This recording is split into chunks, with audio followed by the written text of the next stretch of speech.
Welcome to Retrotopia, the retro gaming time machine where nostalgia loads one chunky voxel at a time. I'm your host Brian, and this is episode 135. And adventurers, sharpen your pixelated swords because we're heading into a kingdom where every tree, slime, and hero looks like it was built one cube at a time. This week we're diving headfirst into the charmingly blocky world of 3D Game Heroes, a game where retro fantasy collides with modern parody in a glorious explosion of giant swords, hidden caves, dungeon puzzles, and unapologetic love for the golden age of action RPGs. So get ready for heroic speeches, suspiciously familiar legends, and enough old school references to make any retro gamer point at the screen like that one Leonardo DiCaprio meme, because today we're saving the kingdom one dot at a time. As always, if you're here just for the game chat, head about 30 minutes down the road and you should run right into it, but we hope you stay because we like to have a little bit of fun with these intros. But before we get to the fun, we always have to get the plugs out of the way. So if you could rate us 5 stars wherever you get your podcast, it helps us grow and be seen in the algorithm. You can also find all our social media at linktree/Retrotopia. That's linktr.ee/Retrotopia. That includes a link to our Dashery store, or you can go to retrotopia.dashery.com where you can buy merchandise if you want to support the show that way. Or if you're just listening, you're supporting the show well enough. But if you want to get in on the fun and you take part in some of the comments and extra shows and stuff, you can do so at our Patreon, where you can join for free. And if you join for free, you can take part in the polls, which we have the episode 150 RPG poll up right now. And so far, it's looking like one is just eking its way to the front of the entire pack. But there's still time to go. There's still about another week and a half left before that ends, and you still can get in there and vote for what RPG you would like us to review for episode 150, which is in about 15 weeks.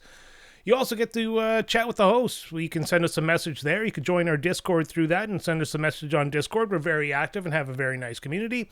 You also get to write in about the game of the week right to the host in the 9-bit banter box. You get our extra show Quick Play, which is a short review series, and you get Retro Bites 15 days early and an extra video topic that myself and Joe have been doing for the last few months, and it seems to be working out quite well, even though Joe is probably going to tear his hair out from the stress of doing it. But, that's him, not me. You also can join the Hero tier for just $2 a month, and there you get to select a game for a host review on Quick Play. You also get our once-a-month show, which is going pretty well at that rate now, New Game Plus, and you get to get a shout-out like our newest heroes, AB Killing and Venom1438. Welcome, and thank you so much for your support. It means the world to us. But with all of that out of the way, it is now time that we give you, the audience, a chance to write into the host on what we call the 9-bit banter box, which is culturally elegant.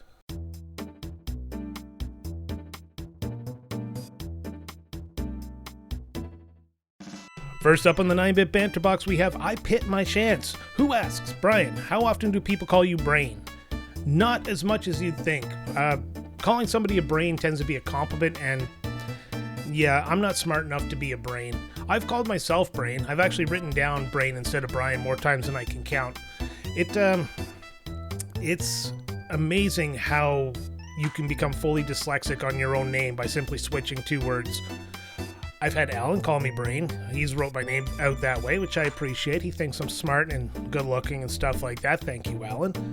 And I just, most of my life, I'm let's call myself what I am. I am follically superior. I'm rouged haired, as I like to call it. Ginger, as the slang goes.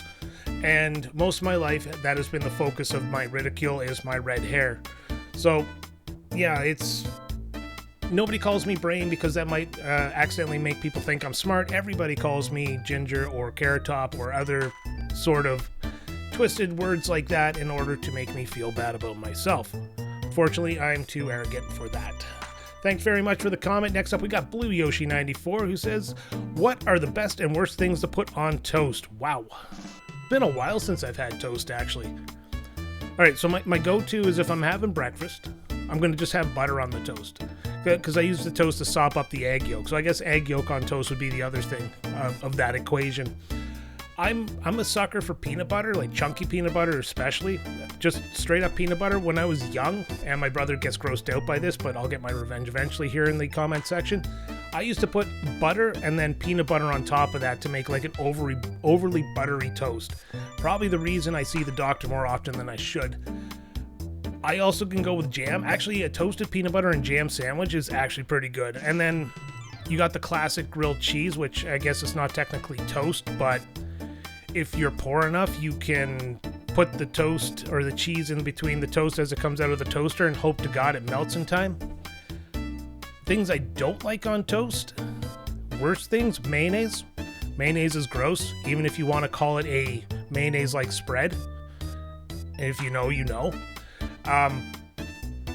What else? Oh, it's not Vegemite. That's the Australian thing I want to try. What's it called? It's a Quebec thing. It's creton, I think it's called. It's like a salty meat. They put it on, like they spread it on their toast. Oh, just turns me right off.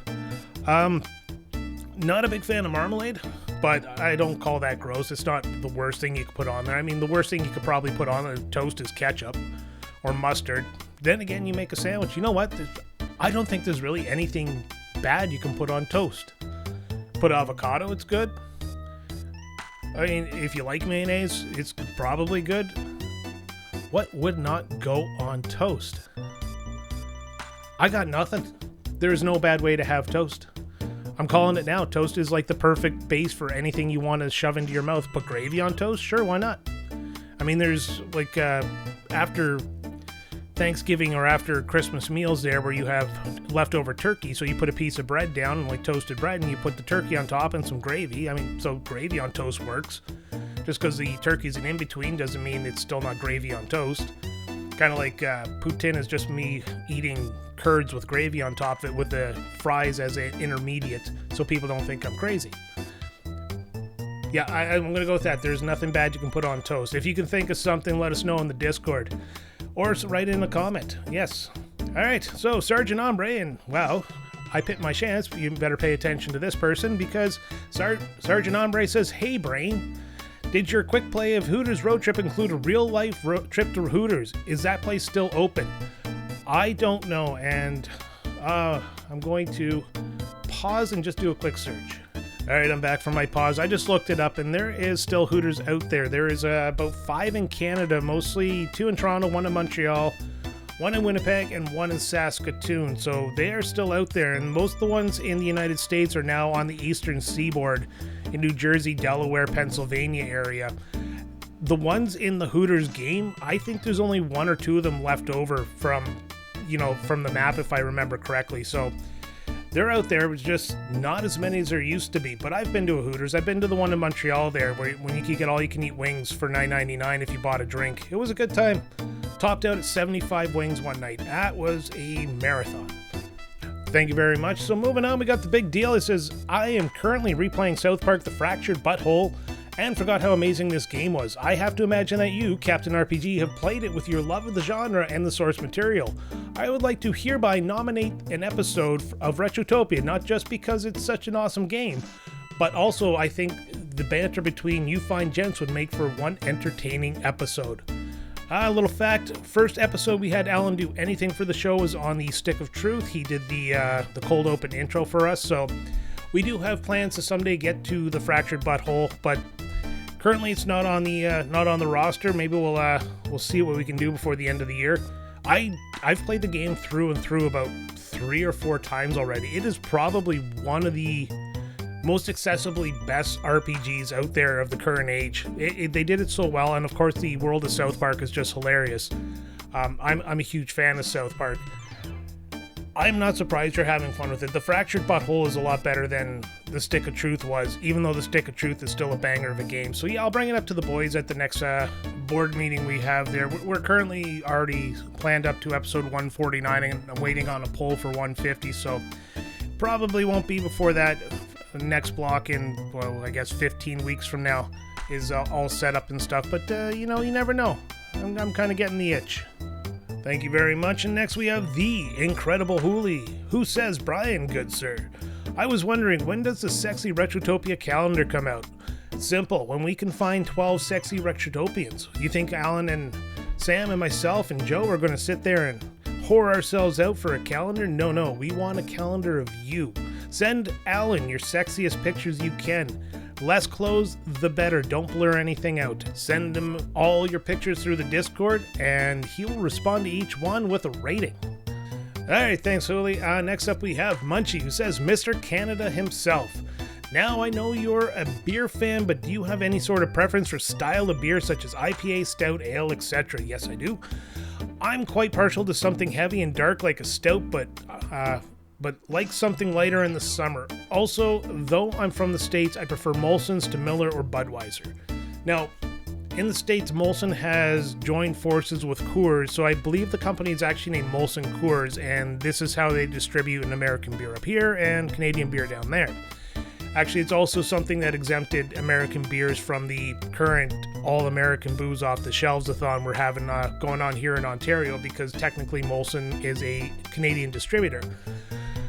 I do have a preference of beer. Actually, it's kind of funny. The pub I go to all the time keeps running out of the beer that, I'm currently drinking, so I started with Blue Moon at the place. They switched to Molson as their distributor, which got rid of Blue Moon and put Hoegaarden as its replacement. Hoegaarden is a deliciously light wheat beer, and they keep running out of that because they can't get it supplied because the distributor here doesn't seem to want to give it to them. So they ran out of that, so I switched to a local beer, a local brewery called Mill Street, and it was called 100 Meridian after that. Oh god, I can't remember the name of the band. Alright, you might have heard a jarring cut there. That was me looking up the name of the band. The band is called the Tragically Hip, and they were insanely popular here in Canada. I don't think they ever broke out of our borders, but the lead singer of it, probably like 10 years now. 10 years ago, he ended up getting brain cancer and did a farewell tour that just exploded, and this whole country just felt like they lost, one of the best musicians ever. I'm not particularly a fan of their music, but that's not what this is about. This is about the beer. So the beer is called 100 Meridian, and it's an amber, which is my second go-to. I start with wheats. Ambers are my second. I've been enjoying ambers. They have some great flavors. They ran out of that, so I had to switch to another local craft brewery amber, which I'm currently on. So I keep keep tapping out the pub, and they keep not being able to supply my drinking habit.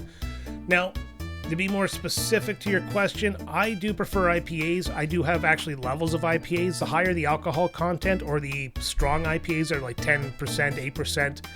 I can't stomach those because I can drink like one of those and then I tap out for the night. I'm not a big fan of stouts, but I don't hate them. I just have to really be in the mood for a stout. Ales are good. The ales are my go-to if IPAs aren't available, and sometimes I just swap them around. Wheat beers are my first place right now. I'm currently in a wheat beer fixation. I like Blue Moon, 1664, which is a French beer from France. Hoegaarden, which I don't know where it comes from. Sounds German, probably Austria or something. But that's a really good wheat beer. And anything that's a craft wheat beer. A local brewery called Three Brewers, or Trois Barcels in Quebec. I probably butchered the accent there. They have their own brewery in-house, and currently they have a raspberry wheat ale. And if your name is McGee, you understand how much I love my raspberry wheat ale. So they have one here because he has failed to bring me raspberry wheat every time he has visited in the last 2 years. And I hope you're listening to this because I love you. Anyways, I'm not a big fan of lagers, except for in the summer. I will take a lime lager. Like Bud Light Lime is surprisingly good because it's light and refreshing in the middle of summer when it's hot.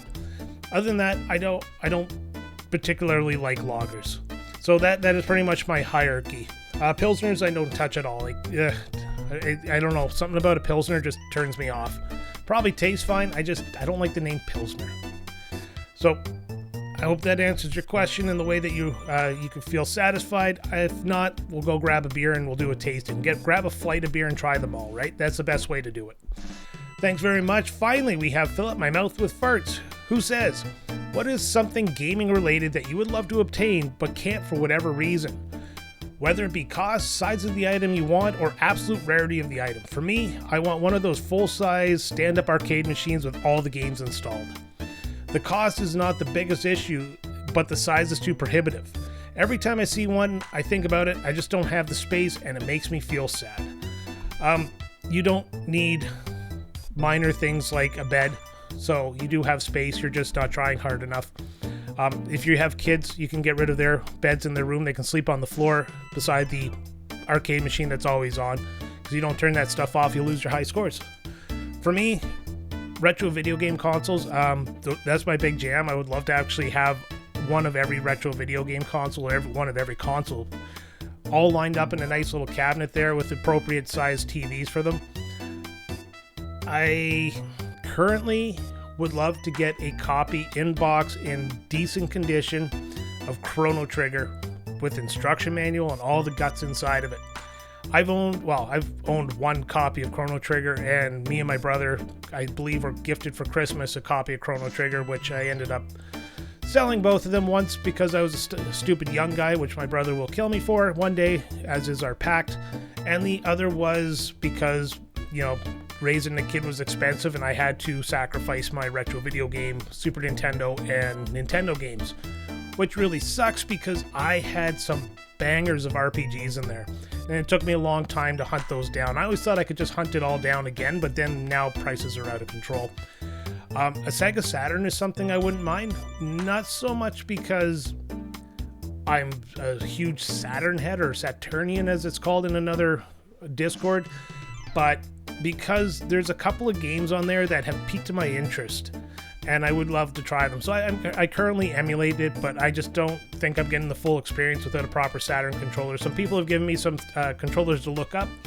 Just got to worry about the financial situation. So that's probably the thing that's making it too prohibitive for me.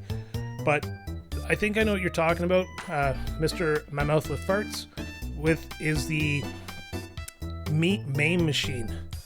Because I remember those being a thing where you had every arcade, like 10,000 arcade games on it. But I would love one of those as well. I also don't have the room for a stand-up arcade machine, and my kid is not old enough to kick out of the house yet, so maybe in a few years.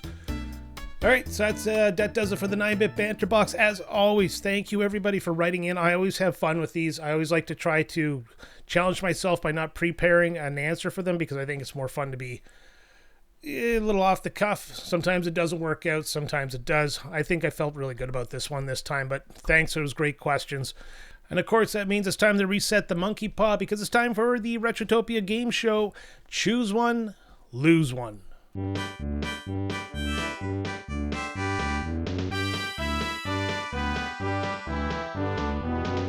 Ladies and gentlemen, roll up and choose your power-up from the game of the week.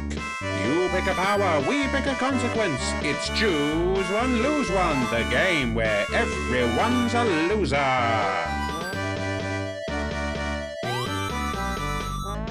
I didn't expect a lot of responses this week because I don't know if a lot of people know about this game, and I got 3 responses, and we start with Munchie, who says, well, I would like the world to be dots. Okay, the world looks like dots too completely, but they're those dots that sit in your vision just outside of it. You can never focus on. You always see them, but you always move to look at them, and they always move with your eyes. Think of that, except for everything is a dot, so you can never focus on anything because they're always just in your peripheral, and you go crazy. Next up, we have Sergeant Ombre, who says, I watched a YouTube video about this game. I want to be made of 3D pixels and be able to be put back together when I fall apart. Very well. You are now made entirely of pixels and you can be put back together, and everybody finds out about that. So that means that whenever they have frustration, they take it out on you by assaulting you with a 2x4 or whatever they can find to smash you into pieces. But since you come back together, the police won't do anything to help you because they assume because you come back together that you are in good health and good condition. Biggest problem, it takes you about 12 hours to reform yourself from a smashed pixelated state, so there goes your weekend. Finally, we have I Pit My Chance, who says, I'm not even aware of what this is. Can I change all the printers in the world to dot matrix? Well, okay, I kind of low-key like dot matrix printers. I think they're neato burrito. What could be a counter to this? The monkey paw finger is down and... I mean, outside of the fact that you wouldn't be able to print anything of quality ever again in our lives, I can't really think of something to take away from you. I think you've stumped me this week. I guess all I'm going to do is say that all dot matrix ink is now toxic, so every time you touch it, you get diarrhea. And that does it for Choose One, Lose One. Thanks, everybody, as always, for writing in. You always bring some good challenges to this segment, and I always love trying to figure out something to counter them. Now, speaking of countering things, I think it's time to counter my voice with that beautiful voice of Alan in what we call the Gentleman's Interlude.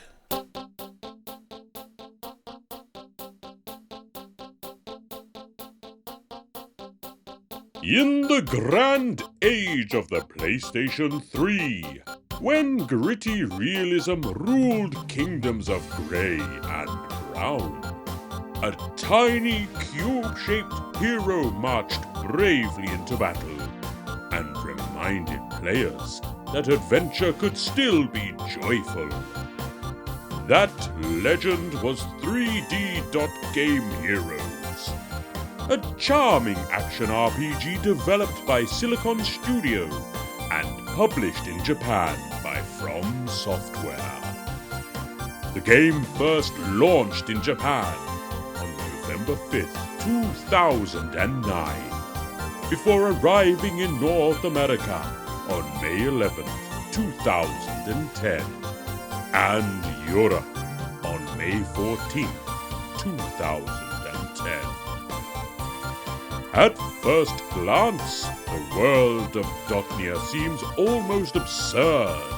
Every castle, tree, dragon, and chicken is built from colourful blocks, like a toy box flung across a fantasy kingdom.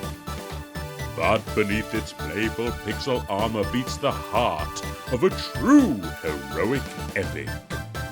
Ancient evil rises, dark bishops scheme, and only one warrior, armed with a legendary sword capable of becoming hilariously gigantic, can restore peace. The game proudly salutes the golden age of classic adventures, especially the spirit of early fantasy quest games. Dungeons hide traps, monsters lurk in every corner, and secrets practically wink at the player from behind suspicious walls. Yet, 3D Dot Game Heroes never takes itself too seriously. One moment you are battling darkness like a mythical champion. The next, your sword is so enormous it smacks half the screen like an enchanted pool noodle forged by the gods. Its greatest magic lies in how it transforms nostalgia into celebration. Rather than copying the past, it throws a festival for it, complete with humour, customizable heroes, and enough retro charm to make veteran gamers grin like kids discovering treasure under the sofa cushions. Thank you, Alan. As always, friggin' spot on. Definitely not listening to this after I've already recorded this part. So, now it's time to get into the game, but before we do, we always like to give you a chance to give your thoughts and memories of the game, and we'll start with Blue Yoshi 94, who simply says, "This game looks awesome." We haven't done the recording as of this time, but I know I'm going with that attitude. Munchie says, "This is one of those games I always wanted to try but never got the chance. It always looks so cool." That's actually the whole reason I bought the game, is because it looked cool. And finally, we have Fallen Snow Kiku says, "I've never played this game since I've never owned a PS3, but I'd like to, so I'm hoping for a re-release port at some point. Atlas is fairly decent about re-releasing their old titles after a while. If The Last of Us can get 100 ports, why can't this?" Fair enough. This should be on PlayStation Plus, the premium edition. It honestly should. And I think Sony is big into FromSoft, and that's basically where this comes from, is FromSoft. I believe they're the rights holders. I think Atlas was just the localization team. So maybe one day we'll get it. If we do, it's definitely the time to do it. It's very retro inspired. So I'm going to stop talking because I'm kind of giving away the entire episode here. So with a little bit of music, I'm just going to simply tell you that we're going to be talking about 3D Dot Game Heroes, which was developed by Silicon Studios, published by From Software, and localized by Atlas in North America and South Peak Games in the EU. It was released in May 2010 and is exclusive to the PlayStation 3. Thank you for listening. I hope you enjoy the show.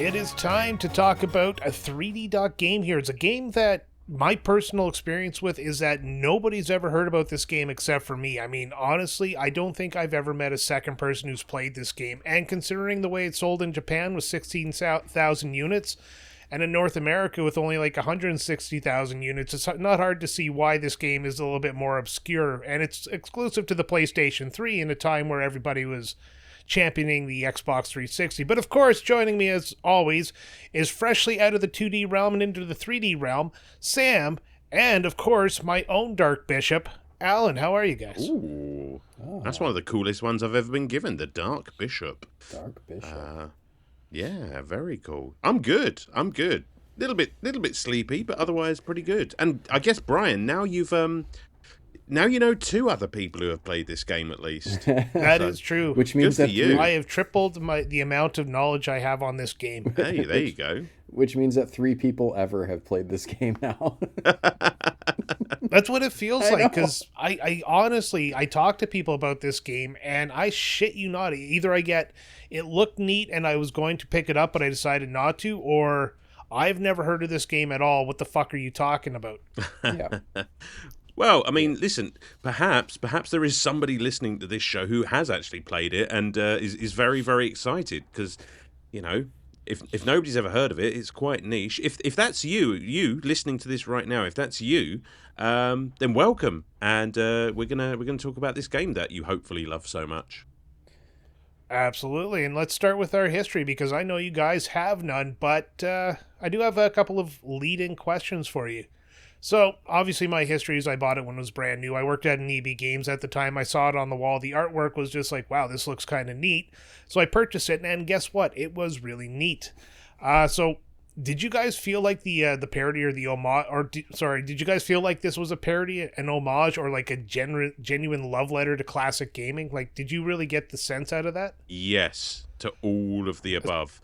I mean, yeah. Especially in a time before remaking retro games was really popular. I mean, yeah, I think so. I think history with the game such as it is, like the first time I ever heard about this game was actually, unsurprisingly, from yourself, Brian. Like, I think you mentioned it once back when we were doing Retro Bites, and I bought my copy not last summer, but the summer before when I was in Edmonton, Alberta. So I've had this on the shelf for over a year, and we finally got to it like 2 years later. Yeah, you played a video for us, I think, and it just looked really, really cool. And, you know, it's undeniable that as soon as you fire this thing up, like, these Zelda references are just thick and fast. It's almost confusing knowing how litigious Nintendo is as to how they got away with this in the first place. But yeah, no, it is homage, it is parody, it is all of those things. It is really just that love letter to retro games. But that's how they get away with it. It's a parody of the Zelda franchise. Not to mention you got undertones of other RPGs. Like I got a real Dragon Quest vibe from some of the towns and the music in the game. Yeah, absolutely. Like the little character, I don't even want to call it a sprite because it is a 3D model, but it's like a Minecraft version of, you know, like what a sprite would look like in 3D. And I did get Dragon Quest vibes too. You know what game I just thought of? What's that one we played that had all the RPG like homages and references or whatever? It was just basically a giant reference. Fuck. Think of It's that? Another one that Brian brought to the table. What was it called? Yeah, you remember? Evil Land. Evil Land. Yeah, that's the one. Yeah, it kind of gave me those vibes, but it was like a proto Evil Land. You know, it kind of was its own self-contained thing without being as referential as Evil Land was, and it didn't really switch styles at all. But yeah, really interesting. Yeah, kind of like I like the thought that this is like kind of the like modern retro before that was a cool thing.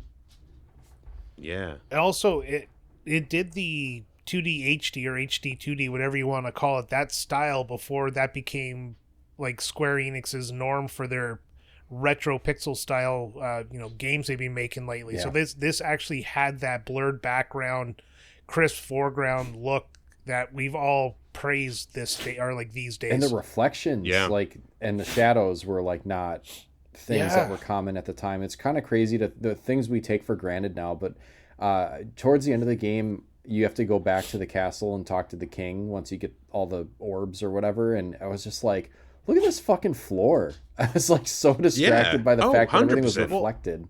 I first noticed when you walked out of the first dungeon that as you're walking out, the shadow of From, who is the main character's name if you take the default character, his shadow actually extended against the back wall as you left the dungeon because the light was pouring in through that door. And they didn't have like RTX or any fancy technology to do that. So they actually had to be conscious of making that like shadow with the light. I also noticed when you come out of a dungeon, like the first like couple seconds that you step out of a door, everything is like overly bright because it's been the bloom. That's what that's called. Bloomin' onion. Bloomin' onion. Oh yeah. Oh, I could go for one of those. I mean, it is just exactly how it would be. We've all done that. We've all gone from like a dingy lit room and stepped out. Well, I mean, every once in a while I leave the games room there and, I see that ball of fire in the sky and for a few seconds I'm very disorientated and everything's just far too bright. And it captured that really, really well. It really is a very good looking game. And considering what it is, I feel like they didn't have to go so hard on some of these effects, but it's really appreciated. Like I would kill for a remake of the very first Legend of Zelda game in this art style. Not necessarily the pixels and the blocks and what have you, but just some of those effects would make that game look so spectacular. Oh man, like a 2D HD Zelda would be great. Oh, come on. Yep, like Link's Awakening. Well, before we get into the before we get into the full meat and potatoes of the discussion, I'm just going to go over the story real quick of this game. So here's a quick summary that I came up with. It's the kingdom of Dotnia that you are partaking in, which was once a peaceful 2D land protected by these 6 magical orbs. An ancient evil called the Dark Bishop was sealed away long ago, as is tradition in these games. And over time, the kingdom decided to evolve from 2D to 3D to become more modern, which is kind of a running joke throughout the game. So obviously the Dark Bishop's going to return, and he spreads monsters and chaos throughout the land like any good Zelda game would. And then the king asks a young hero to recover those 6 sacred orbs, as, again, any good king would.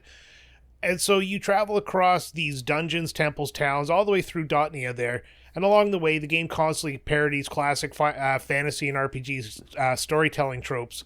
So the hero, you gain the legendary weapon at the beginning. Like the first thing you do is you pull out the quote-unquote master sword. However, it's not fully powered, so it just becomes your basic first sword outside the wood sword you get. So you get that power to fight these increasingly dangerous enemies, and you'll find more swords as you continue and eventually get the full power of the Master Sword back again, quote-unquote. But the journey will eventually lead you into a final confrontation with the Dark Bishop. So like the whole story mixes the genuine adventure with this like the comedy and nostalgia and like the satire of those classic Legend of Zelda games. And I don't want to get too deep in the story because honestly, now, maybe it was just me, but outside of the beginning intro thing and a few scenes here and there was not a whole lot of the story that really needed much explanation. Get 6 orbs, talk to the king, go fight the Dark Bishop. It's a very familiar formula to anyone who's ever played a Zelda game. It's just like, and I'm glad you gave that summary because there was a lot of it I didn't remember and I think that's kind of because this game feels so familiar. That was just like, I don't really need to know what's going on. I know how to play this sort of game, you know. Yeah, there are temples around. Each temple is going to give me a MacGuffin, and I collect all of these MacGuffins and then go to the final location to fight the boss. You know, it is Zelda 101, just with a slightly different coat of paint. And a few more towns. Unlike Zelda, where you only have the one town you tend to go through in Link to the Past, this one at least had like 1, 2, 3, maybe 4 towns you could, and a bunch of inns dispersed about the land. Oh yeah, you know, it is good for interactivity, certainly. And that's what gave it kind of that like Final Fantasy or Dragon Quest feel. Like if you could consider it kind of a mishmash. It is a top-down action game, but there are some of those elements that will feel familiar from just kind of like a standard JRPG. Yeah. Not to mention, like, the map itself was not that unfamiliar, considering, you know, you never been there before. It had the desert section, it had the lake, it had the forest, it had everything that you're used to in a Zelda game. So 100%. It Big looked like giant Hyrule. mountain. Yeah. yeah, like you could probably transpose it on top of a Zelda map, or you could mix it into the pile, and the teacher would think it's actually the proper homework. I think it's literally just flipped left to right. It might And be, yeah. otherwise, Pretty much, it's yeah. exactly the same. You got the castle in the middle. In one corner at the bottom, you've got the desert. On the other bottom of the corner, you've got the lake, and then all of the nasty shit right up at the top there, all the mountains and what have you. And it's just like, yeah, that is Hyrule to a T. Right, and as you're moving across the overworld, you'll kind of see there's not a ton, and that might be kind of a gripe of mine later on, but there are some things that you see, like these little posts that you get kind of a hook shot looking thing, and you have to use for that. So there are definitely areas of the map that aren't accessible until you've progressed enough to get those items, and then it opens up more for you. I love that. Which is nice. Yeah. But I think the star of this entire game is the ridiculously large, overly long and girthy sword that you get. Yes. What the fuck And was up with that thing? That took me by that was surprise. the point. I never told you that one on purpose, because the first time I played the game, that thing made me laugh. It's like hysterically for a good 5 minutes. The grossness of the size of the sword, and then when of course you upgrade it, you get length and width added to your sword. Giggity. Which is a joke unto itself. Right. But I mean, just the fact that you can cut 3/4 of the screen with this sword, and that's considered a normal mechanic, and somehow it works really well. Does. It's crazy because you only really get it when you're at full health. Otherwise, it more or less just turns into a normal sword. But yeah, like you can upgrade. Like I upgraded some of these swords just preposterously, and I was killing enemies that I didn't even know weren't on the screen yet. It was brilliant. And it's funny that you mention about, you know, the whole joke about that thing, because the game itself actually makes that joke. I don't know if either of you guys followed a little quest thread there with the dancing girls, but I did not. Well, it's that one town in like the desert. They're looking for entertainment, so you go back to the initial village and you take the dancing girls over there, and it's all well and good. And then later on, you talk to one of the guys in that town. He's like, "I really want one of their autographs." So you go and get an autograph for them, and then take it back to him. And he's just like, "Oh, I have to give you something to reward you. I know, I'll give you something long and girthy."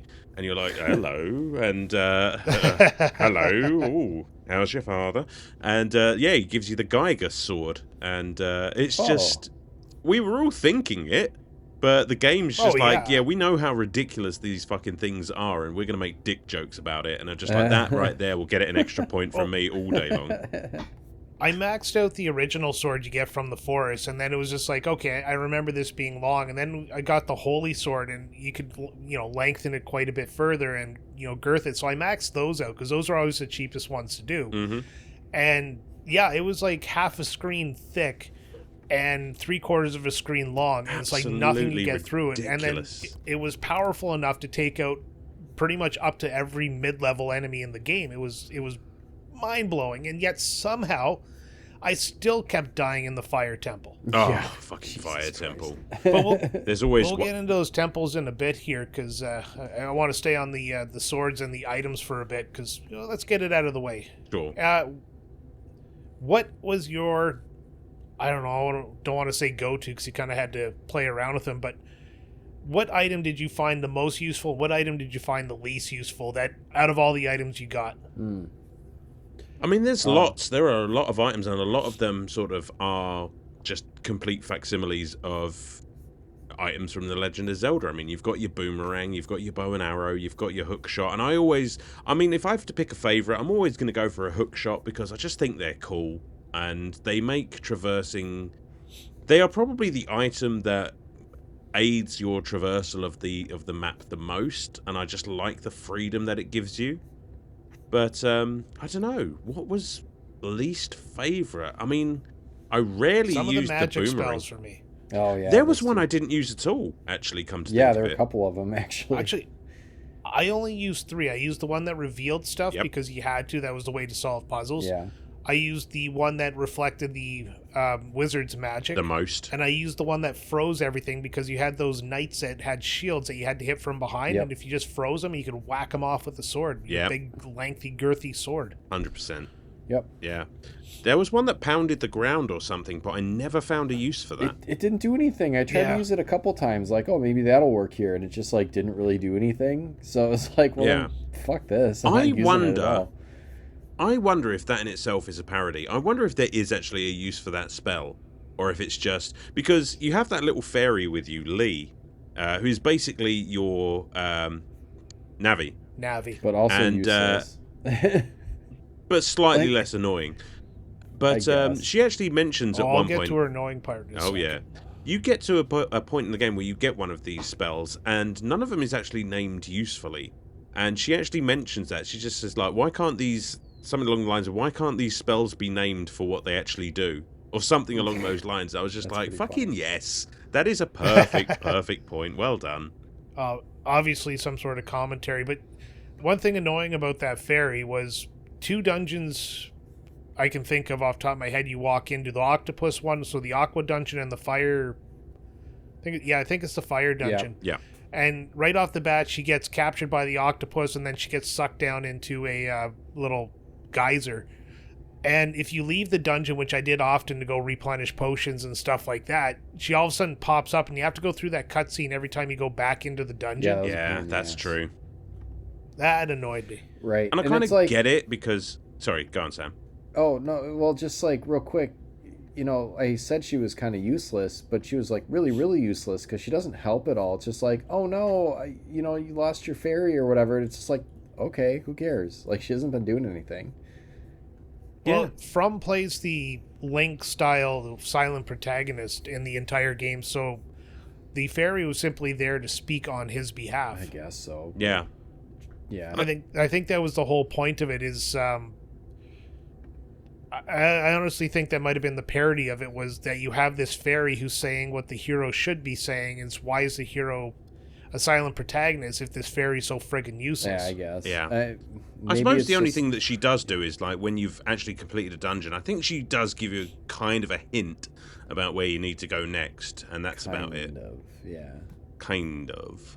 I don't know. The fairy, like, yeah, it wasn't annoying because it didn't really do much, but also, like, why was it there at all if it wasn't going to do anything? Kind of like, I get that maybe it was a kind of a meta joke on the fairy trope, but still, like, then just don't have it. Like, at least have it do something, you know, like be able to ask it for a hint or whatever. I don't know. True. Maybe I think they're very particular in this game about what everything did for a reason. I think so. And I just wanted to circle back to something, actually, because, Brian, you talked about, picking from. But yeah, right from the off at the start of the game, like, I was a little bit overwhelmed by the amount of choice that you can actually have for your character. You could be a treasure chest. Yeah, it's ridiculous. I know. You are met with this, like, it's several screens long, and you can pick any one of these characters. Okay. So, yeah, I didn't explain that. When the game starts or when you start a save file, you can actually change your character to one of many, many characters. And I'm not going to get into them all because some of them are just NPCs you meet along the way. But other ones, like, you can turn into the sleeping bag that you can buy from the store. Or you can turn into a treasure chest. And you can do the whole game as just a random object. Or you can build something that looks like a monstrosity, because there's a character creator in this as well, as you build a pixel character in 3D. So you can even go ahead and build a pixel character in 2D, or as much 2D as you can, and it'll just turn like sideways and be one block thick as you traverse the land. So it's amazing that they gave you so many options. Now I'm thinking that I could have, and spoilers, but I will play this game again. Maybe I'll play around with that creator sometime and actually create my very own Brian to actually go on his RPG adventure and just pretend it's Canada. That's actually a secret unlock in the game. You have to be worthy to unlock it. You have to have You have to beat the story, but you also have to beat the second story, which is called the From mode, where they double the amount of enemies and make everything harder. No thanks. Ooh. So I just thought this game, like, I just thought you needed the girthiest sword possible, and then you somehow unlock Brian. Yeah, well, the from mode, and I might as well explain that now because I've brought it up. But so when you beat the game, uh, after everything's done, you can start again. And I've never done this, but it does the from mode because from software. And all the dungeon like not bosses, monsters that are in dungeons will now become like on the overworld map, randomly placed throughout the entire world. More enemies on screen per block that you go to because you still do that Zelda style shift every little, like you shift from screen to screen as opposed to one smooth motion in the world. So the enemies will show up in multiple amounts, and your weapons actually have less attack power, so it becomes a lot harder. Pass. And again, this game has been touched by FromSoft, so it's already pretty hard to begin with. That's wild to me as well, because I only know FromSoft from Dark Souls and the like. Not that I've ever played them, but that's what they're known for, right? And this is such a weird game considering what I know of their output.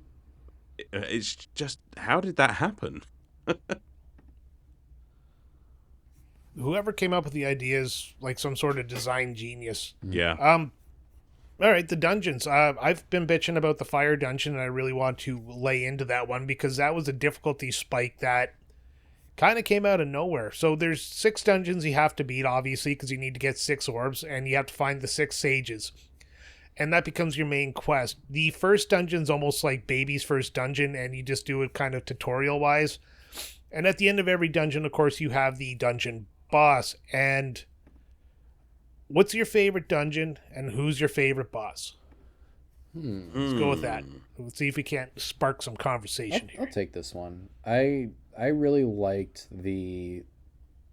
as much as I hated the fire dungeon, the one that came right after it, the wind temple or dungeon. Oh, sorry, man. The wind one was really fun. And I think maybe it was the relief of it not being as horrible as the fire dungeon. So I was just like, oh, now I'm back to having a decent time with this. And then the boss of that, I think, was also my favorite boss because it was like, he was really, it was like a giant version of that Dark Knight, which is kind of like from Zelda, they're called Dark Nuts, those things that like you can only attack from behind. Giggity. That it was just a giant version of that, so it's daunting when you get in there and you're like, oh fuck, I have to fight a giant one and I can't freeze it, so how am I going to deal with this thing? But there was kind of a trick to it, and once I figured out that trick, it was like, oh, this isn't bad at all, and it's actually kind of fun. So I'd say wind. Yeah, you know what? I'm gonna have to. It's bad radio, but the Wind Temple is by far and away my favorite. I don't know. I mean, it was quite long, but kind of straightforward. Whereas the previous dungeon, the Fire Dungeon, was both long and just unnecessarily complicated. Tedious. Unnecessarily complicated. Sorry, and tedious. Yeah. It certainly was, and we'll get into why. So yeah, I had a lot of fun in the wind. It just made sense. I don't know, it just clicked with me. I don't know though. I mean, I kind of, yeah, the boss was kind of easy, but it didn't really leave much of an impression on me. Now I did like the boss fight with the bishop because I thought that had a very clever mechanic to figure out. Do you know what? This is going to be kind of a weird take considering how violently I was raging about it in our little Discord chat there. I think the dragon is a really good boss simply because it is challenging, but it is fair. There is a noticeable pattern.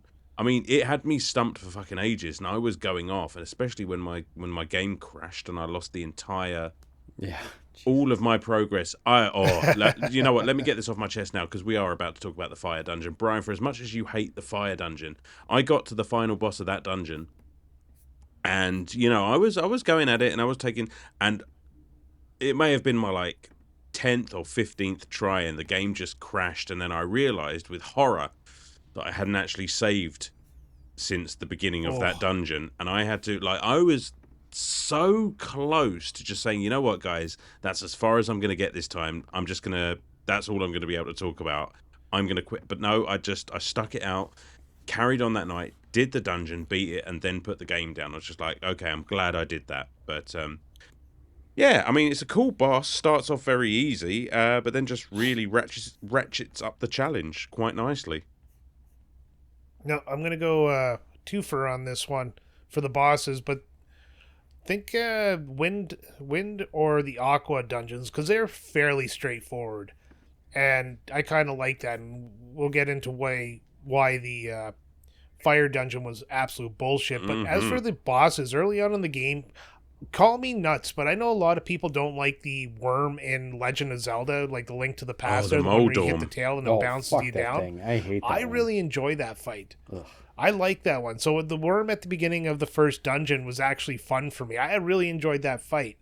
And the second one is the big block guy, and I don't know his name. That was like a golem, But the one I where you think. like take out his legs and you take out his arms and you take out his body. I really like that fight. That took me like I think 3 or 4 attempts to actually beat him, and that's when I first decided to leave the dungeon and start bringing potions in with me. Yep, same. And once I had a potion, all the enemies became somewhat easy because I had 3 kicks at the can to beat these guys because I had enough potions to make it through to the end.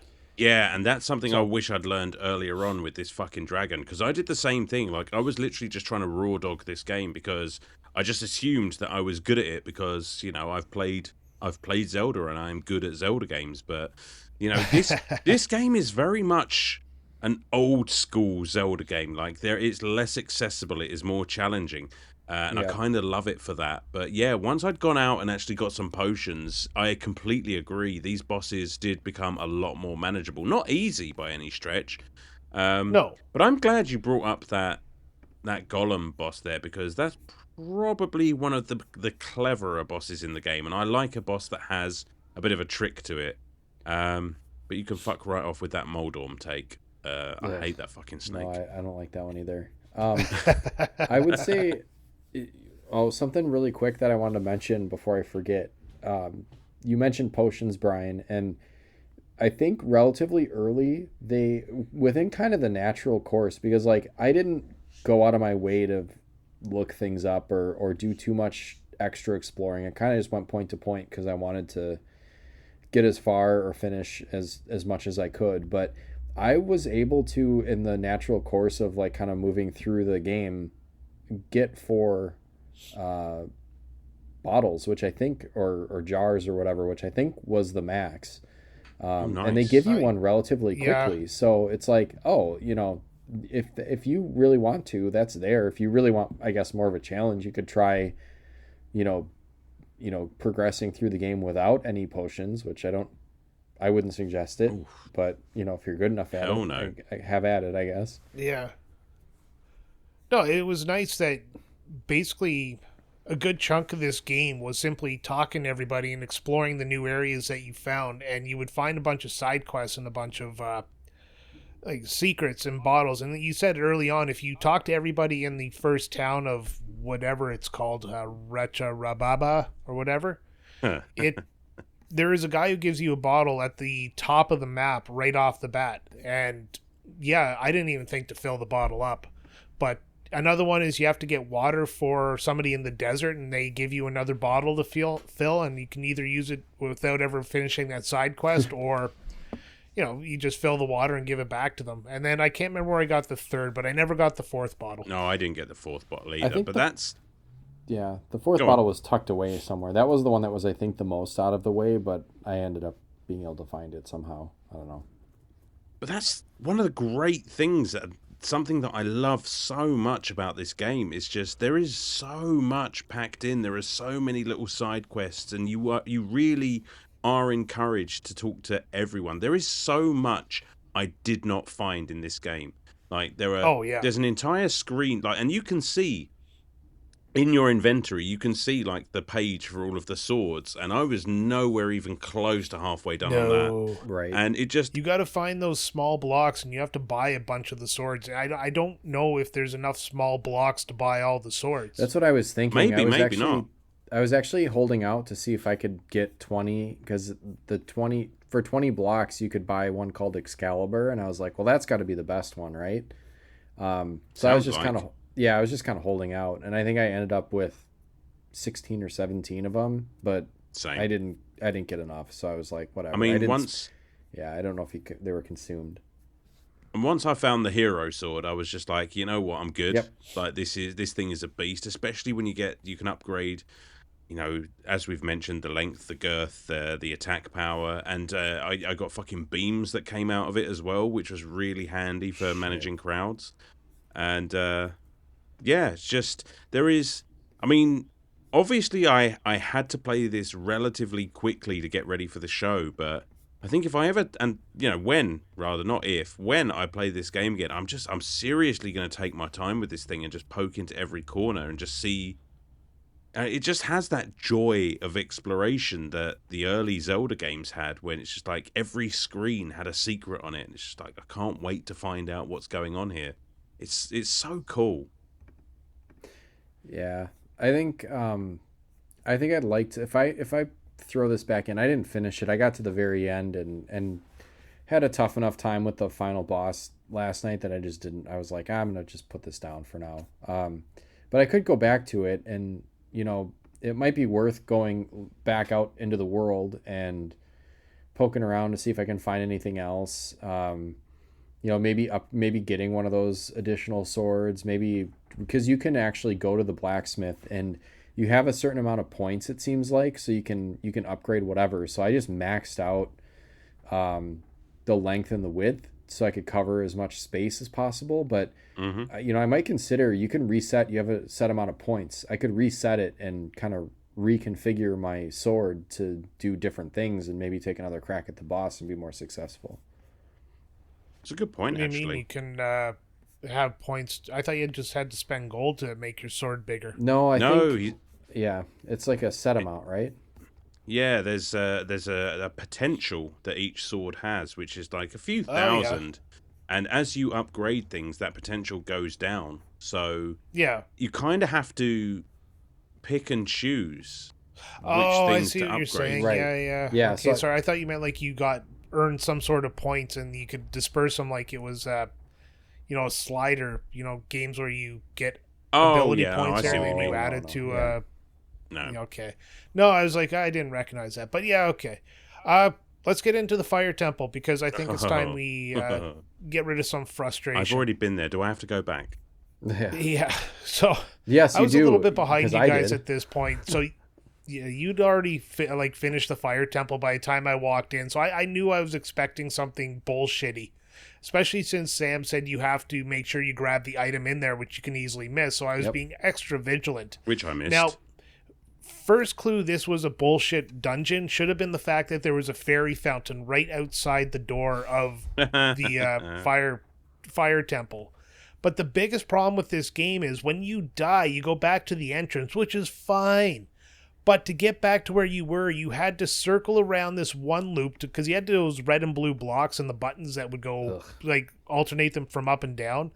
So you had to do this one loop to get back to the other side. Then you had to do a second loop to get up to the top. And then if you died on the way, which you often, well, I did a lot, you would go back to the beginning of the dungeon and you'd have to repeat that stupid circuit all over again. Yep. Oh my God, that is exactly it. And it just completely resets. Like this game does a great thing for the most part. Like you're in a dungeon, you die, but every door you've opened is open. Like all the progress you've made is saved. You can pretty much just get back to where you need to be immediately. But for some reason, the fire dungeon just resets all of your progress with these switches. So you need to go and activate them in sequence just to get back to where you needed to be, which means you're just in as much danger as you were before. You can't rush it. You need to do the whole thing again. And the only saving grace is that I had done this dungeon over so many times that I knew the path like the back of my hand, and it did get easier. Yes. But that is why when my game crashed and I realized I needed to do it all over again, can you imagine how crushed my soul was? Oh, absolutely. It's not just that. In the course of traveling, you have the wizards where you need to use a reflect spell to block their attack on you before you get the shield that blocks their attack for you. And wait, what? What? You've got a shield that did that? Yeah, one of the shields as you upgrade your shields. You find this shield, I believe, in the fire dungeon, if I remember correctly. I never if not found the fire dungeon. I never Wait, found did, an upgrade did for that my reflect shield. it back or just block it? No, it just blocked it. Oh, okay. Hey, Okay. still, Just kind of same as you could find a shield that would block the wind blowing in the wind shrine. Yeah. I think I only ever got a shield that I started with. I don't Oh, remember yeah. ever You could- upgrading well, my shield. Oh, right out- see, that's You can buy outside the of the iron fire. shield at the Yeah. you can buy the iron shield at the first town. Then the rest you find along your route, including the final shield, which I can't remember. I think it's the hero shield, which blocks the Dark Bishop's attacks. Oh, come on. Which I don't think I Yeah, got that so one, 'cause that's what I was telling was you not about. able Is to like I block. left the dungeon at the end to go grab that shield. Yep. Fuck's sake. That would have made things so much easier. So, anyways, I'm getting back to my point here in the fire dungeon. So, you need to use magic. Like it's one green bottle of magic out of your I don't know how many 10 bottles you have at this point, and it works like the heart system does. And that's fine because you can use that over and over because those magicians constantly drop green apples which replenish your magic.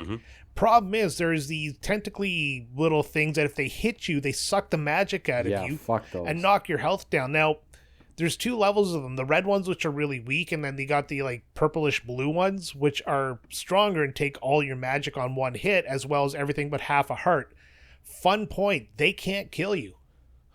Right. Yeah, I But noticed that. without magic, you can't carry on because you can't block the wizard's attack anymore, and now you're up fuck creek without a paddle. And that's what kept happening to me is, one little mistake, or you walk through a door and it walks right into one for you. And, Yep. oh, God. I did not notice. Long story short, I had to bring elixirs through that dungeon. I did not notice that that's what those things did, and that explains so much now. Yeah. I It know happens the It exact- took me a little bit as well. I know the exact enemy you're talking about. I had no idea because I was just thinking, yeah, I'm losing everything so quickly, and I don't feel like I'm using spells that much. Like you have to use that reflect spell like every other room, it feels, but it doesn't really take that much of a toll on your magic. No, it's just one. which is and you nice. usually gain if you use the reflect spell once, you can usually gain back 2 or 3 magic spots because each one of those enemies is going to drop a green apple for you.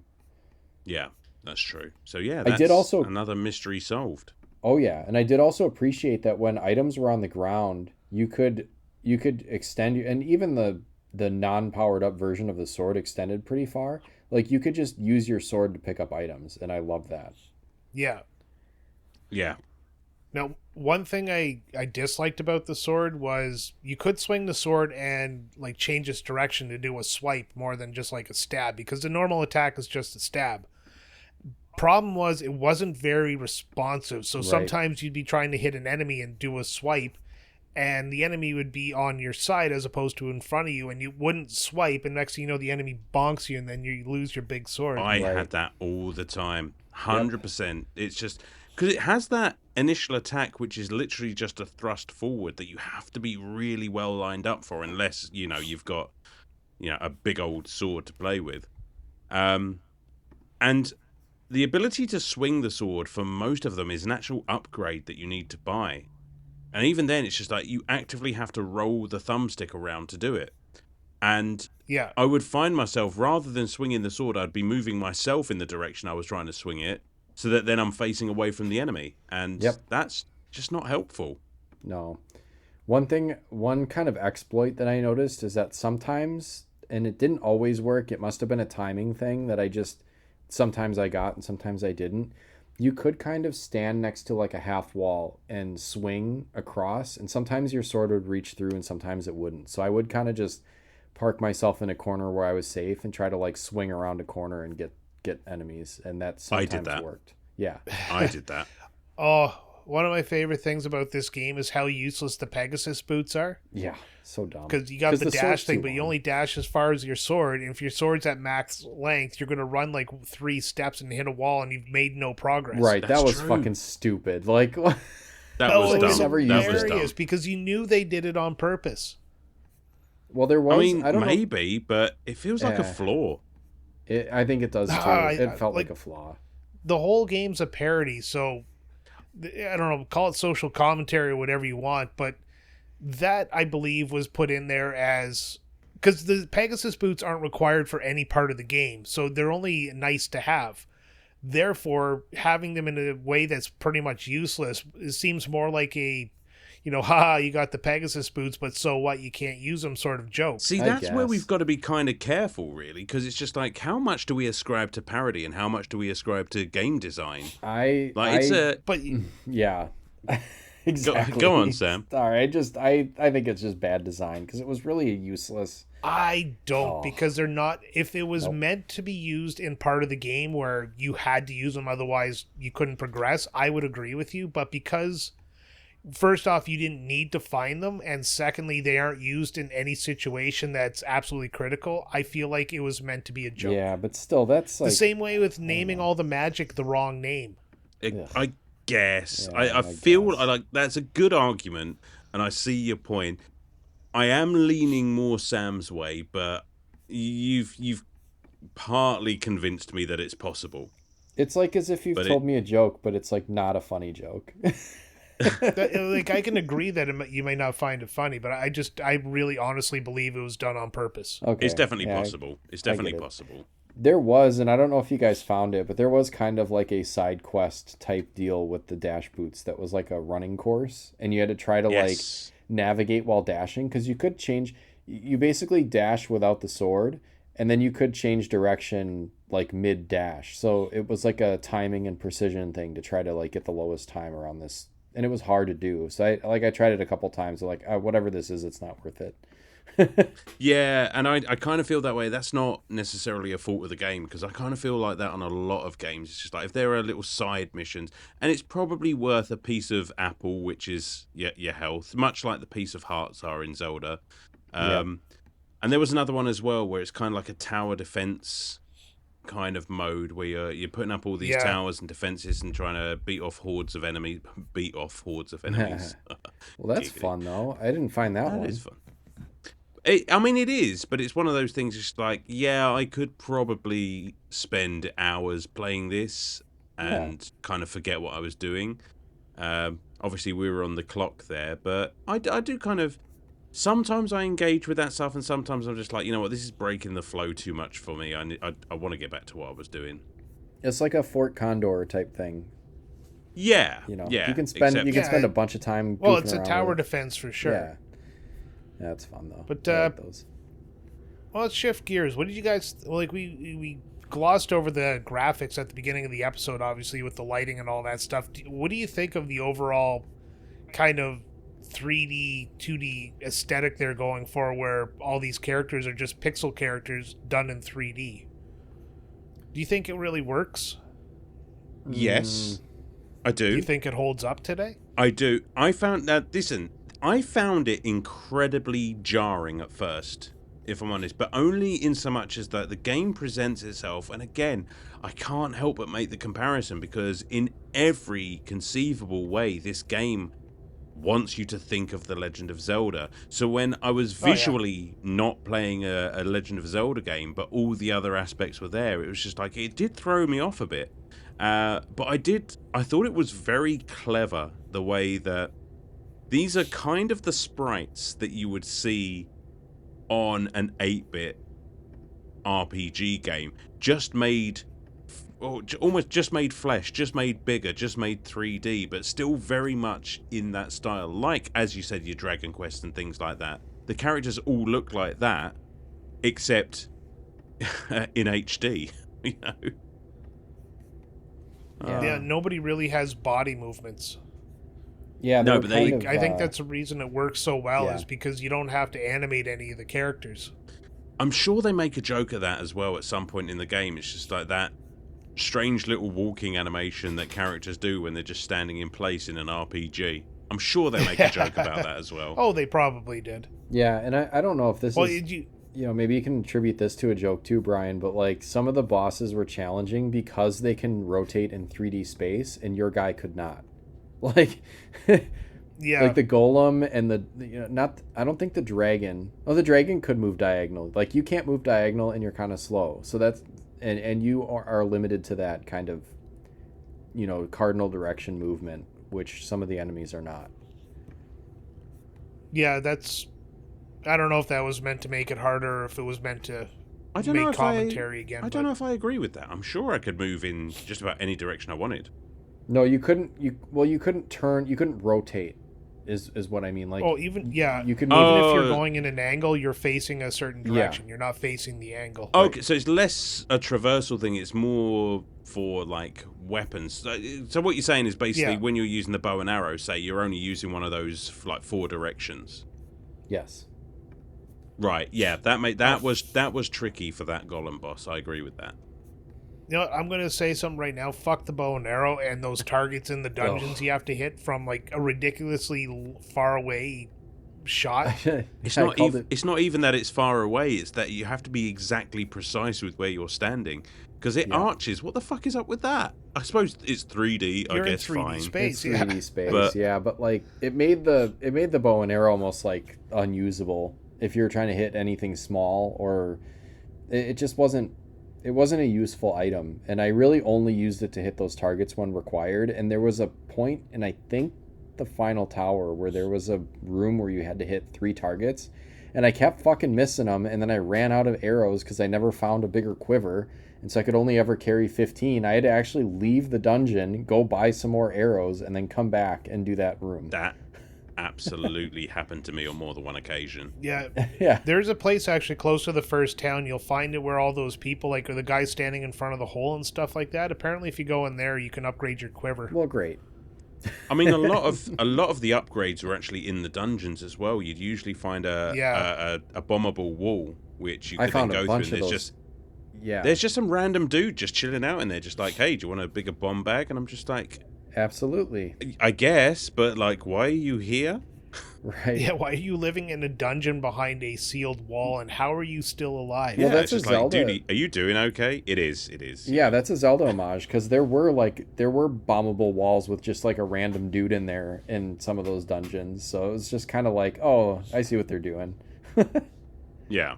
I don't know. It's just, I want to change my answer from earlier on. I don't think I mentioned the bow. The bow is my least favorite item. That is absolutely my least favorite. It's like, did you ever use it to fight an enemy? No. Except for the golem. Boomerang I used because boomerang was good if an enemy would charge at you. You throw the boomerang and knock him down, or those stupid eyeballs that freeze you. Oh, fuck those things. The boomerang was good for those because you could throw the boomerang and move, like, say you throw it east and you move north. The boomerang would arc to come back to you, so you could actually plan it to go behind the enemy and hit them so that he didn't look at you. Oh, nice. Yeah. That's good. Do you know what I did for enemies that would charge you, like those fucking knights? If you lay a bomb, they cannot run through the bomb. Yeah, and then they get blown up by it. Yeah. Yeah, they literally get stuck on the bomb. It blows up, lay another bomb, and rinse and repeat. Mm-hmm. Well, I just used the freeze spell and then chop them with one shot of the sword. I mean, I didn't always have the magic for that. Yeah. And I had a fuck ton of bombs. I had 40 bombs by the end of the game. So. Yeah, same. Oh man! All right, I guess we're going to get a little bit into the end of this here because I want to talk about the banger of a soundtrack. I love the music in this. It's very, what's the word I'm looking for? Very epic to what they're trying to present. Yeah. It feels like you're on a journey in this music, especially the overworld theme. Mm-hmm. Yeah. Which, let's be honest, it was not a million miles away from. Yeah. Well, I was literally sitting there playing this game, and the wife caught wind of me playing it, and was just like, she literally said, "Fuck, it even sounds like The Legend of Zelda," and I was like, "I know, right? Like it does." I mean, there's a reason for that. Well, exactly, and it's the music is great. It feels new and fresh, but also very, very familiar, which is again kind of the MO of the entire game, I guess. But yeah, the music again just drove that sense of adventure and exploration, like the best kind of games like this do. It was very, very good. I enjoyed it a lot. There was, like I said, certain points in the game where it went from Legend of Zelda to Dragon Quest in my mind. Like, I think inside the castle felt very Dragon Quest-esque as compared to the rest of the game. Especially because you could just walk around the castle and like open up doors and just kind of walk around. You could go outside onto the kind of roof parapet, even though it didn't really do anything. It was just at least there. You could kind of walk around. Yeah. Yeah. See, I haven't played enough Dragon Quest yet to be able to make that comparison. Maybe if I did, it would have hit more. But possibly. I've still only played the third one. Man, you really got to play the 11th. Don't do them in order, just do them. Well, I haven't. I started with the third one. Fair enough. Actually, the third one is technically the prequel, ergo the first one. Yeah. Hence why it was released, and it said play 1 and 2 after. So I did. I remember now. So technically, I need to play 1 and 2 next because the game has told me so. Yeah. All right. Let's get into some wrap-up questions here. Do you think this game would succeed, like on modern consoles today? Like if it was never made before 2026, do you think this game would have received more praise with our more astute retro desires than it did back in 2000 whatever it came out? I think so. I mean, there are definitely indie games now that are tapping into that nostalgic vibe, so I think this would have, I suppose the risk is that it just going to be lost in the shuffle? But I think it could hold its own. Yeah, I mean, what, Mina the Hollower is coming out in like, what, a week? I mean, that's very much a Zelda-like top-down adventure. I keep hearing this name. I've no idea what that is. It's the one, I was like, I lost my mind. When the Switch 2 was announced, I think they had it as part of the Direct as an upcoming game, and it's like a Game Boy-looking little mouse girl, and it's a Zelda-like. Yeah. I'm excited. I want to play it. That looks like Link's Awakening, and I want it in my life. Yep. Okay. Yeah. Sam, you just made a sale. Yeah, there we go. I want a commission. Oh, exactly. There you go. We'll start poking the company. Yeah. You know who he is? He's Sam. Yeah. Sam the Beagle guy. Yeah, the one who suggester of games. Yeah. He got you one sale. Yeah. Nice. So, all right. I think this is one of the best forgotten exclusives that consoles have ever had. The fact that it was so obscure kind of, I don't know, it doesn't really hurt me personally, but I think this game could have branched into more parody-like games, but it just never got its due. So the genre kind of died out with it, and I would have loved to see more of these types of games where they took another classic like NES or Super Nintendo trope and then they turned it into this 3D kind of parody game. But it's never to be. I think it belongs on PlayStation Plus Premium right now, though, because with all the PS3 games they have and the fact that this is an exclusive and the fact that Sony and FromSoft are very tight, I have no idea why this isn't on PlayStation Plus. You think our good friend Mario was like, you better not release this game ever again or else, get litigious with it. Like this is this is like Zelda Pal World or what? Could be, mate. I mean, that is not an unrealistic take, is it? I mean, I don't know. No, it's a sad thing, really, isn't it? Because there are so many good games kind of trapped on the PS3, and I guess we just saw Metal Gear Solid 4. Did that just get re-released finally? I think it did. No, it's still locked on PS3. I thought it came out on one of the collections, or it is coming out on one of the collections, or I think the not Master Chief Collection. The Metal Gear Solid Collection Volume 2 is going to have it. Yeah, that's what it is coming. It's just for the longest time it was locked.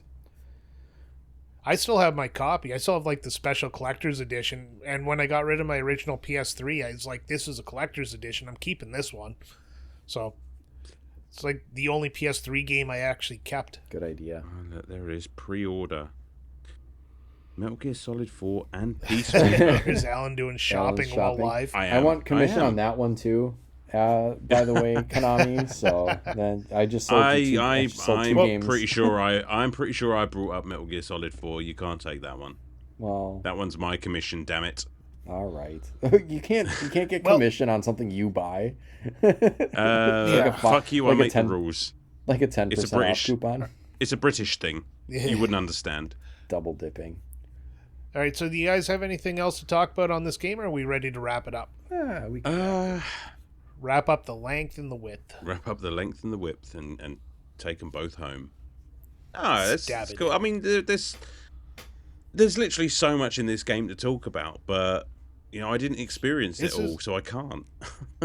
Yeah, well, this is something to be played rather than like overly dissected. Absolutely. I mean, the joy is in exploring in this game, like taking the time to go around and look for stuff like that. The Forest of Illusions at the beginning, it shows you a path you can go through to get to the dungeon. Like you use the reveal spell, but you can also take a few lefts and rights and get some items in there. So if you know where to go, or you explore a little bit, or trial and error, you'll find some stuff. Oh, see, So I did not do that. Definitely worth a game worth playing. So if we're ready to wrap it up, I'm gonna give it to Sam first, because I think Sam has a more, let's call it, honest take. Sam? Yeah. Huh?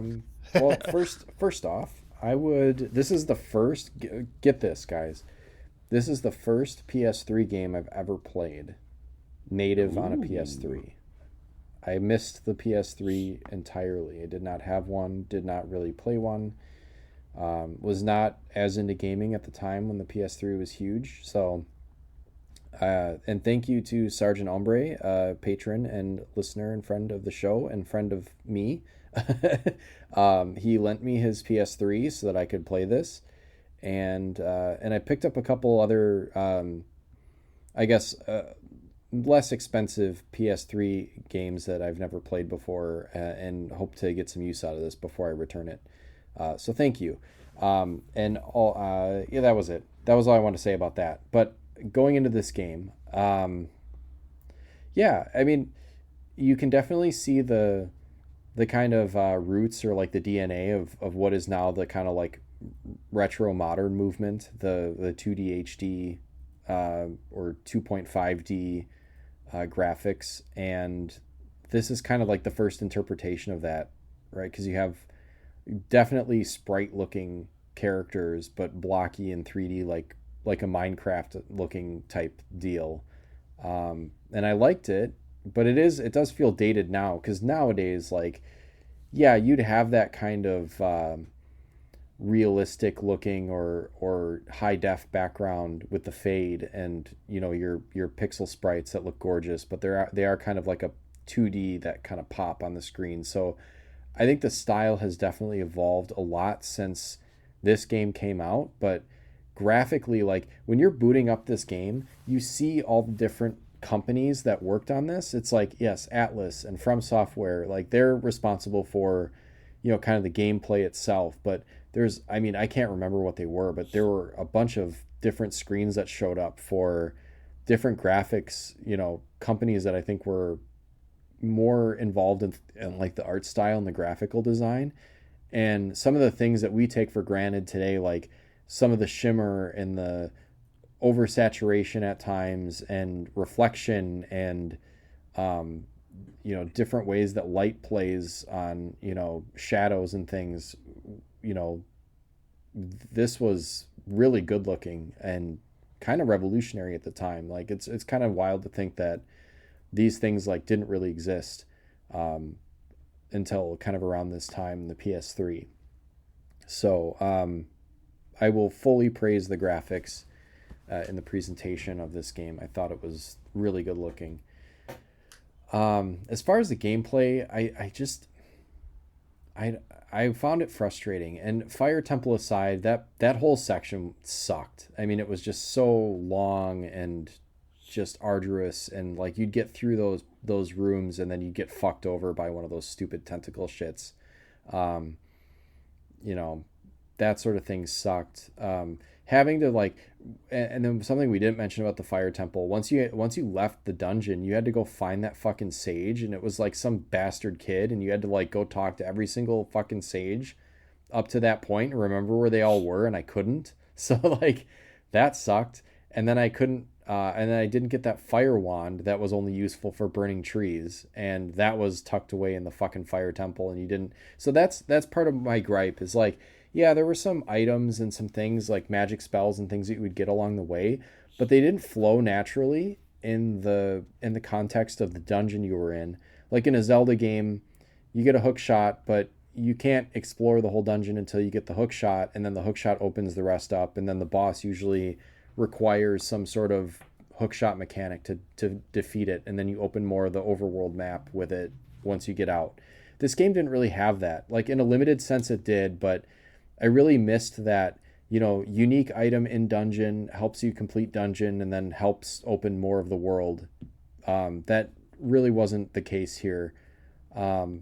So, and I don't know if that was on purpose or that just requires more thought, which I guess maybe that wasn't part of the ultimate goal of this game. Maybe it was more of a visual type endeavor. So that bothered me. Some of the gameplay bothered me where I would have difficulty getting my sword to go kind of in the right direction with enemies all around, and there were some exploits of trying to kind of like slash through walls, and that goes to part of the difficulty. I just don't enjoy it, where enemies are just kind of like randomly moving and you can't really predict where they're going to go, and you'll be focusing on one thing and get hit by something else. That's just a get good kind of thing, which I guess I just didn't have enough time to spend with it. So sometimes that felt kind of crappy. And the final boss, I got there. And I spent a lot of time on this game, but I couldn't finish it. I gave it a few tries last night and just got so frustrated. I was just like, I'm going to put this down. I'm going to take it out. I'm going to put it in the box. I'm going to put it on the shelf so that I don't like really start to hate this.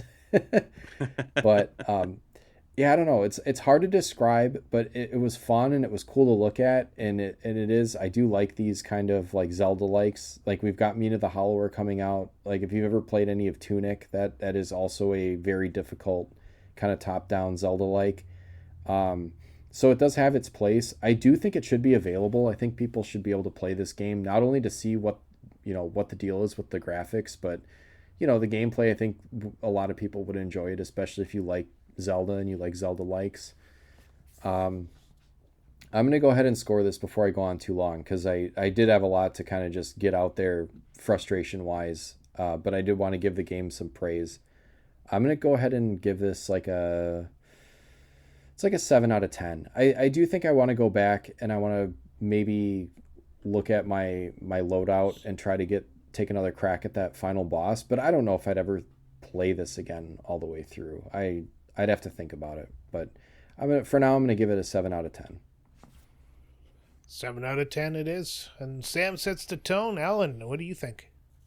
I mean, there's a lot there that Sam said that I agree with. There's some stuff that I don't agree with. I mean, like Sam, I wasn't a PS3 gamer. I mean, I didn't get a PS3 till well after its heyday, and literally just to play some of the games that are locked on there, like your Metal Gear Solid 4. So this was absolutely a game that I had never heard of. I'd never seen anywhere. I'd never heard anyone talking about, and that's really a shame. It is a shame that this game is locked away on the PS3 and is pretty much inaccessible.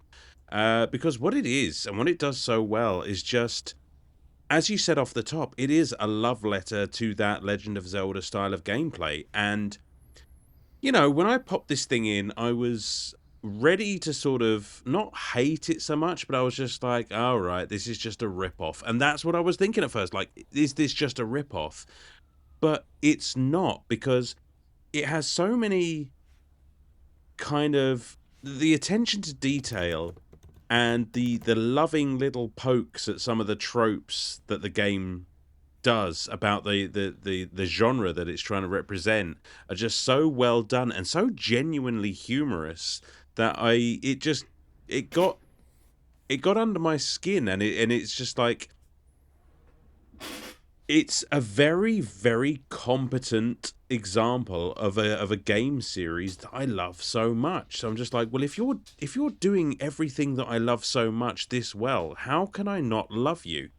And I love this game. I mean, visually it is stunning, and I do agree that it kind of paved the way for a lot of visual styles for retro games that we're still seeing today, I'll stand adamant on my point that Zelda 1 remade like this would go fucking hard, and I would love to see that happen. And it's musically sounds fantastic. It just has that epic score going right the way through it. I mean, the gameplay, it does suffer ever so slightly. There are a few design choices, a few design omissions that I feel kind of hamper it and make it lesser than The Legend of Zelda. I don't know if that's something that I can punish this game for, or if that's praise for Zelda. That's the best, right? I mean, it's the best for a reason. But I did find some of the combat a little finicky at times, and that does hurt it a little bit. But everything else, it does spectacularly. The dungeons, I'm not really going to ding it for a dungeon that is difficult, because that is a staple. Ocarina of Time has the water temple. This had the fire temple. You're always going to find that one dungeon that just really just gets on your nerves, and you have that sense of dread for every time you replay it. And I'll definitely replay it, because there is so much, again, of this game that I just didn't get to see, and I really, really want to. It is a testament to this game that there is just so much you can stumble across. And what I didn't realize is a lot of it is time-based. Like, a lot of these side missions can disappear when you get to another dungeon, so it really encourages you to explore between dungeons and see what's changed in the world, which, I could see being an annoying mechanic, but I, for one, find it quite endearing. Yeah, just a genuinely humorous, tongue-in-cheek, loving little poke at your old retro RPGs that is just done very, very capably. Loved it. I'm gonna give it an 8.5. I think I'm going up there. I would definitely play this again. It's the Zelda game that never was, and I'm glad it was brought to my attention, because it just gives me a different perspective on. It's a new Zelda game as far as I'm concerned. It's one I've never played before. There you go. That's a great score. So it's 7 width and 8.5 length on the score so far. Where am I going to come in? Right in between, on top, below? We'll find out, because it's my turn. So, wrapping this up, the best aspect of the game is the design choice to make a 3D, 2D game. And that's kind of what this is. This is taking the idea of the 2D Zelda dungeon crawlers and turning it into 3D to pretend it's modernized while still keeping the pixelated graphics. I honestly thought when I first saw that was a neat game mechanic, or a neat design choice. And the game looks gorgeous. They figured out how to make that PS3 sing graphically, because like the dungeons, the shadows, the reflections on the floor, the blooming, the water, all this stuff is just outstanding. It's bright, it's colorful, it's beautiful. When it needs to be dark, or you're in the fire dungeon, it's depressing because you're in the fire dungeon. It's just absolutely eye candy, and I love the parody idea of the video game. I mentioned it already. I really wish this became kind of a genre from FromSoft, or from Silicon Studios, that they would make these parody games based on retro video game tropes. And I really think this game probably would have been better today than when it came out. Although I don't know if, like, I think it was Alan who said it might have just got lost in the shuffle of so many games coming out nowadays. So it's kind of a hard one. Honestly, biggest flaw of this game is the gameplay itself. The sword mechanic is rough, and 90% of the time I got hit was because the character wouldn't face the direction I wanted. You can't turn, like when you have your shield up, you can't turn and, let go of your shield, turn and put your shield back up. It just doesn't work that quick. Sam mentioned the items were pretty much not used in a way that was reflective of the dungeons. He mentioned the hook shot, and all I can think of is that eyeball monster from Link to the Past. Oh, yeah. You need to take the hook shot and bring the eye out. That would have been a great thing. Or finishing the dungeons with the items you get in the dungeon. But again, that requires that you actually find the item on your way through, which, again, Sam had mentioned that you had to go back and find the fire rod. Only reason I didn't miss it is because I knew I shouldn't miss it, so I was extra vigilant in making sure I got it before I left there. So yeah, there is some flaws in the gameplay itself. I think some were purposeful design choices, like the Pegasus boots. I think it was meant to be a parody of the fact that you have this giant sword you really need to charge at an enemy. But again, it wasn't used outside of the minigame, so I believe it was a parody choice rather than a bad design choice. This game belongs on PlayStation Plus Premium. I honestly believe they would find quite the audience nowadays if it was actually released on PlayStation Premium. It's a beefy priced retro game. Like, it's almost a full price PS3 game from back in the day to buy this used. So it's held some value. It does have a cult following. Again, not a big sales record for this one. I mean, 16,000 units sold in Japan is nothing. And 160 in North America is, again, it's nothing in the scope of these 2 million in 2 days games that are coming out nowadays. This game, I don't even think you need, like, the idea of releasing it today, I was thinking, would you really update the graphics? I don't think it actually would need it. I think the graphics, like, pixel graphics hold up through all eras, and this uses 3D pixels, so somehow it manages to still compare to games of today because it's done in such a cartoony style that you don't really need, fancy shaders and, textures and stuff like that. You can keep the cartoony aesthetics, and all the reflections and the shadows and stuff like that really make the game pop. I think if you ever have a chance to try this, I think everybody should try this, especially if you're a Zelda fan. I think this just does it justice in a way that doesn't disrespect Zelda, but kind of puts a shine on some of those funny things about Zelda that we all laugh at, like, the sword and the sword and the the different types of shields you have to find, and finding all the dungeons and stuff like that. I think it does a really good job of parodying it and paying homage to it. I love the exploration of this. I love the fact that you can kind of walk around, like, not anywhere at the beginning. Obviously, you need items to move forward. But I love, as you explore, nothing's unattainable by the end of the game. You can walk around and you can fight enemies that are stronger than you. It'll take a few more hits, but again, you have that gigantic ass sword, so if it takes you 3 hits now, like, once you get a bunch of money, and you get tons of money in the dungeons, that 3-hit sword will turn into a 1-hit sword, and then you find the better swords, and it just increases and becomes so much better at that point. I'm definitely going to play this again in the future. I think this might be one of those games that I have a hankering for once every 5 or 10 years. So it's going to be, a lifelong staple to my PS3 collection. And maybe I'll even put it in my casket when they bury me. I'm going to go between you guys. I already wrote down my score before we started talking, and I'm going to go a solid 8 out of 10 on this one. It's great. The difficulty in that fire dungeon kind of sours me to want to play it again, because everything up until then was smooth sailing. That fire dungeon almost broke me. Like, it almost broke Alan. Like, Sam, was pissed off at it. It is kind of like the wart on the rest of this otherwise stellar game. So that's where I'm going to run. 8 out of 10.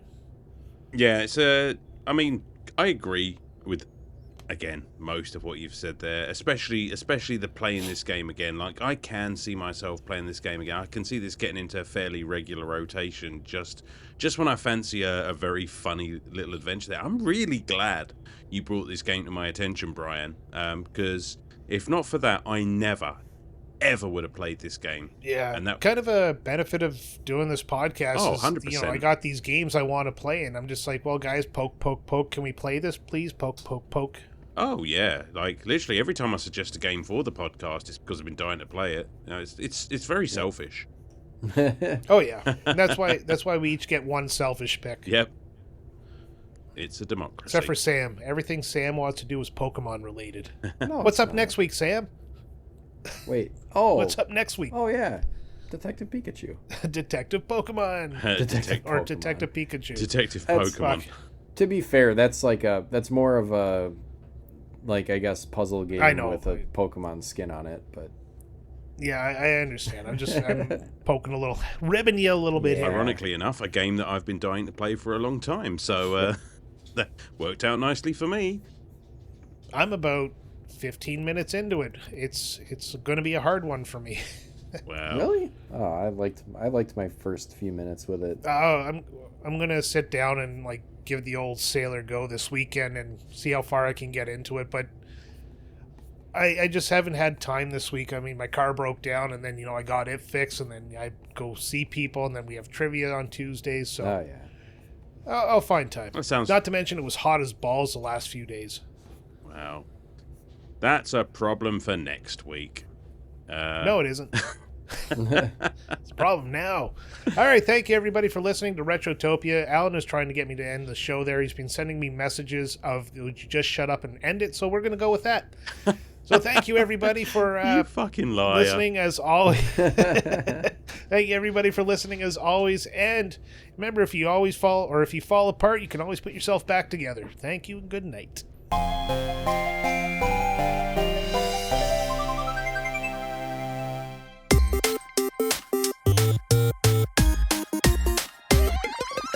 Hi there, everyone. We here at Retrotopia couldn't do what we do without the support of our Patreons. And to that effect, we would like to shout out the heroes at our hero tier.